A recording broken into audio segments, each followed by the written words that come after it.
tale that unravels one of the biggest misconceptions about the Israel-Palestine conflict. Forget the centuries-old feud fueled by ancient religious hatreds. We're rewinding the clock to the early 1900s, a time when the stage was set for a clash of identities. Picture this. A diverse region along the eastern Mediterranean, known today as Israel and Palestine, quietly existing under Ottoman rule. Muslims, Christians, and a handful of Jews coexisting peacefully. Fast forward to the 20th century, and things start to shift. On one side, a growing sense of Palestinian national identity takes root among the people, transcending mere ethnic labels. Meanwhile, over in Europe, a movement called Zionism gains momentum among Jews, asserting that Judaism is not just a religion but a nationality deserving of its own homeland. Cue the dreams of safety and a historic homeland in the Middle East. As tens of thousands of European Jews make their way to the region in the early 1900s, World War I shakes up the world map. The Ottoman Empire crumbles, the British and French empires strategically partitioned the Middle East. In this intricate geopolitical maneuvering, the British assumed authority over a designated territory known as the British Mandate for Palestine. At first, the British were cool with Jewish immigration, but as the numbers swell, so does tension between Jews and Arabs. Acts of violence spark on both sides, leading to the British putting a cap on Jewish immigration in the 1930s. What happens next? Well, Jewish militias step up to the plate, resisting both the local Arabs and British rule. It's a saga of shifting identities, territorial claims, and clashes that echo through the decades. So, buckle up, because this is no ancient feud, it's a story of a land, its people, and the echoes of a century. The plot thickens as we fast forward to the aftermath of World War II, the heartbreaking chapter known as the Holocaust. With horrors fresh in their minds, many Jews flee war-ravaged Europe, seeking refuge in British Palestine. And guess what? The world starts rallying behind the idea of a Jewish state. Now, it's 1947, and tensions are at an all-time high. The United Nations steps in, proposing a plan to split British Palestine into two separate states, one for the Jews, hello, Israel, and one for the Arabs, welcome to Palestine. Oh, and Jerusalem? That's set to become an international hotspot, a city shared by Jews, Muslims, and Christians. Hold on tight, because not everyone's on board. Arabs, smelling a whiff of European colonialism, see this plan as daylight robbery of their land. Cue the Arab states declaring war on Israel, aiming for a unified Arab Palestine. Israel wins the war, but not without going a bit off script. They snag the western half of Jerusalem and a chunk of the promised Palestinian land. Oh, but the drama doesn't end there. Massive refugee crisis alert.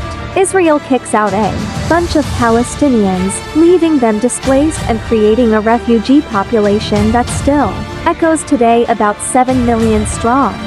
Post-war, Israel's calling the shots, except for Gaza, hello, Egypt, and the West Bank, Jordan's territory.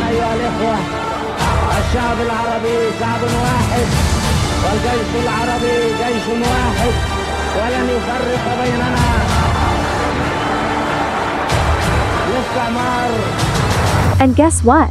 This is just the beginning of a saga that unfolds over decades. The epic Arab-Israeli conflict. In 1967, Israel and its Arab neighbors threw down in another war, and guess what? Israel ended up grabbing the Golan Heights from Syria, the West Bank from Jordan, and both Gaza and the Sinai Peninsula from Egypt. They're on a winning streak, but here's the twist: now they're holding the Palestinian territories, Jerusalem and all.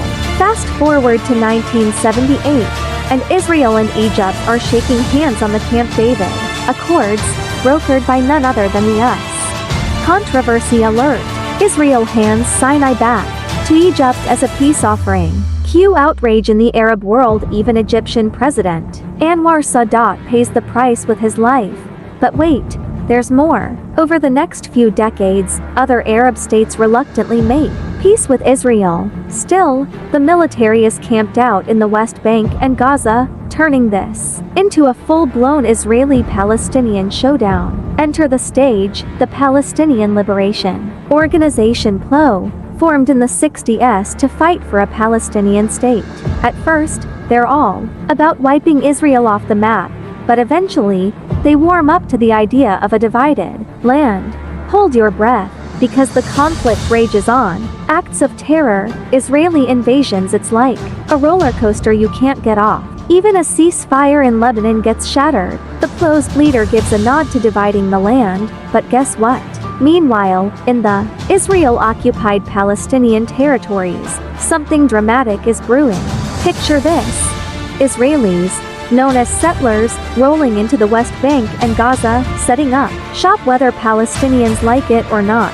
Some for religious vibes, some claiming land for Israel, and others just loving those affordable, government-subsidized houses. Now, these settlements range from bustling cities to cozy communities deep in the West Bank. Imagine dreaming of Jerusalem and having the chance not only to stand within its gates but also to build your dream home. Sounds dreamy, right? Well, not so much for the Palestinians. Settlers, backed by soldiers, force people off their land, dividing communities and making the occupation a real headache for Palestinians. Fast forward to the late 80s, and Palestinian frustration bursts into the scene with the Intifada, an Arabic word for uprising. Protests, boycotts. It starts peacefully but takes a violent turn. Israel responded with force, a couple hundred Israelis and over 1,000 Palestinians died in the first Intifada. Around the same time, a group in Gaza thinks the PLO is too secular. Enter Hamas, a fiery group with a mission: Israel's destruction. By the 90s, leaders on both sides were trying to dance the peace tango with the Oslo Accords. They even established the Palestinian Authority, giving Palestinians a taste of self-governance. But extremists on both sides oppose peace talks. Prime Minister Yitzhak Rabin, a key player, gets assassinated. The extremists, fueled by violence, aim to keep the conflict burning. Fast forward to the 2000 Camp David summit, a total flop. Palestinians feel peace slipping away and launch a second, much more intense intifada. By now, Israelis are skeptical, politics shift right, walls go up, and the focus shifts from solving to managing the conflict. It's a roller coaster of politics, violence, and dashed hopes. Picture this. Palestinians feeling stuck. Negotiations and violence not bringing the relief they hoped for. In a twist of events, Israel withdraws from Gaza, but it's not the end of the tale. Hamas gains power, a civil war erupts, and boom, Gaza splits from the West Bank. Israel slaps a blockade on Gaza, pushing unemployment to a staggering 40%. Fast forward to today, and this conflict is hitting hard. On October 7, 2023, Hamas launched a surprise attack on southern Israel from the Gaza Strip, initiating the most significant military escalation in the region since the Yom Kippur War 50 years earlier. After clearing Hamas militants from its territory, the Israeli military embarked on an extensive aerial bombardment of the Gaza Strip, followed by a large-scale ground invasion beginning on 27 October. The hostilities constitute the fifth war of the Gaza-Israel conflict since 2008, part of the broader Israeli-Palestinian conflict. During Hamas's attack, 1,139 Israelis and foreign nationals were killed, while 253 Israelis and foreigners were taken captive to the Gaza Strip with the stated goal to force Israel to release Palestinian prisoners. In response, Israel declared a state of war, tightened its blockade and launched Operation Swords of Iron with the stated goals of destroying Hamas, controlling Gaza, and freeing the hostages. Analysts suggested that Palestinian frustration at Arab-Israeli normalization despite the ongoing blockade of Gaza and rising settler violence in the West Bank contributed to the attack by Hamas. Hamas said its attack was in response to the continued Israeli Occupation of the Palestinian territories, the blockade of the Gaza Strip, the expansion of illegal Israeli settlements, the alleged Judaization of the Al-Aqsa Mosque, and the plight of Palestinian refugees and prisoners. Since the start of the Israeli operation, more than 30,000 Palestinians have been killed in Gaza, including over 12,300 children, 152 staff members, 70 journalists, and 8,400 women, with another 7,000 people missing and presumed dead under the rubble of destroyed buildings.